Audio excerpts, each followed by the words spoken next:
Hi friends, दुनिया में जितने भी स्कूल्स हैं वो एक चीज़ को ज़रूर फॉलो करते हैं और वो हैं रूल्स और कानून। हम सबको पता है कि अगर बच्चा स्कूल में जा रहा है तो वहाँ के रूल्स को मानना उसका सबसे पहला काम होता है। स्कूलों में कुछ ऐसे नियम होते हैं जो ज़रूर फॉलो करने पड़ते हैं, जैसे कि स्कूल की यूनिफॉर्म पहन कर जाना, यूनिफॉर्म का साफ़ होना, जूते पहन कर जाना। लेकिन जब बात करें जापान के स्कूल रूल्स के बारे में तो इन सारी चीज़ों के अलावा ऐसी बहुत सी चीज़ें हैं जो वहाँ के स्टूडेंट्स को मानना पड़ती हैं, जिनमें से कुछ ऐसी हैं कि सुनकर ही आपके होश उड़ जाएंगे।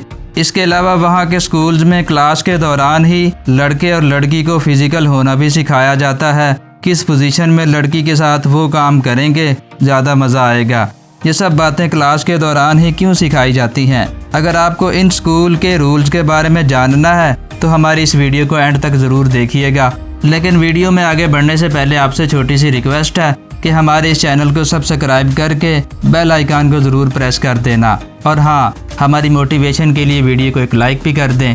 Healthy food for the students. दोस्तों, जब हमारे यहाँ लंच टाइम होता है तो हर बच्चा अपना अपना टिफ़िन खोल कर बैठ जाता है, लेकिन जापान में ऐसा बिल्कुल भी नहीं होता। वहाँ पर बच्चों को स्कूल में लंच दिया जाता है। ये प्रैक्टिस 1889 में शुरू की गई। बच्चों को जो लंच दिया जाता है वो बहुत हेल्थी होता है और न्यूट्रिशन से भरा होता है।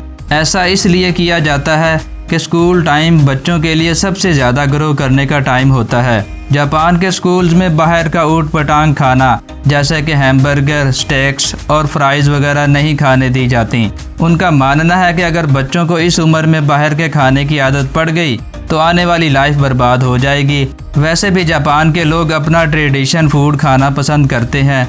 यही चीज़ स्कूल के बच्चों को भी सिखाई जाती है। अगर कोई बच्चा अपने मन से घर का खाना लाना भी चाहे तो भी उसको ऐसा नहीं करने दिया जाता, क्योंकि जापान के स्कूल्स में जो लंच दिया जाता है वो उनके न्यूट्रिशन के हिसाब से दिया जाता है।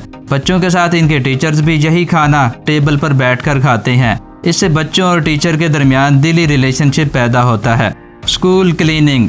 दोस्तों, हम सभी को पता है कि हमारे देश में साफ़ सफाई के काम को इतनी ज़्यादा वैल्यू नहीं दी जाती, क्योंकि हमारे माइंड में ये बात बैठ गई है कि साफ़ सफाई करने वाला इंसान नीचा होता है। लेकिन जापान के लोग ऐसा बिल्कुल नहीं सोचते।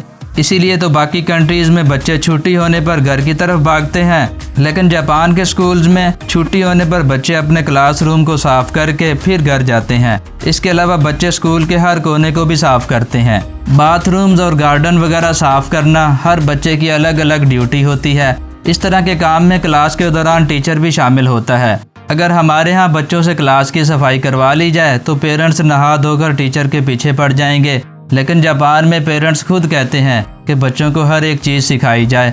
School uniform. दोस्तों, जब हम सभी स्कूल जाते हैं तो हमें प्रॉपर स्कूल यूनिफॉर्म पहन कर जाने के लिए कहा जाता है, लेकिन हम अक्सर देखते हैं कि किसी के जूते नहीं होते तो किसी के पैंट का कलर ही अलग होता है। कुछ टाई नहीं पहनते, लेकिन कुछ की शर्ट्स अलग तरीके की होती है।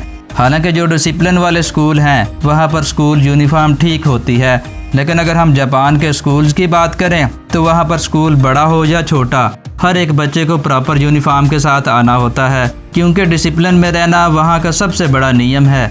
वेस्टर्न देशों की तरह कुछ भी स्टाइलिश पहनना और निकलिए, ये सब कुछ वहाँ नहीं होता। इसके अलावा अगर कोई बच्चा अपने बालों में कलर करवाना चाहे तो ऐसा बिल्कुल नहीं करने दिया जाता। बच्चों के लिए मखसूस हेयर स्टाइल्स होते हैं, इन्हीं को फॉलो करना पड़ता है, फिर चाहे लड़की हो या लड़के। कुछ जगहों पर तो लड़कियों को मखसूस कलर के अंडरवेयर पहन कर जाने होते हैं। Promotion to next grade. दोस्तों, जहां बाकी कंट्रीज़ के बच्चे दिन रात पढ़ाई में मेहनत करते हैं ताकि इनको अच्छे नंबर मिल जाएं, फिर वो अगली क्लास में प्रमोट हो सकें, लेकिन जापान में ऐसा बिल्कुल भी नहीं।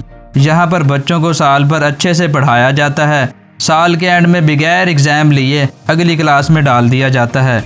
वहाँ पर बच्चों की पढ़ाई का सिस्टम नंबर्स पर बेस नहीं करता, बल्कि बच्चों के दिमाग में कितनी बातें जा रही हैं इस चीज़ पर ज़्यादा फोकस किया जाता है।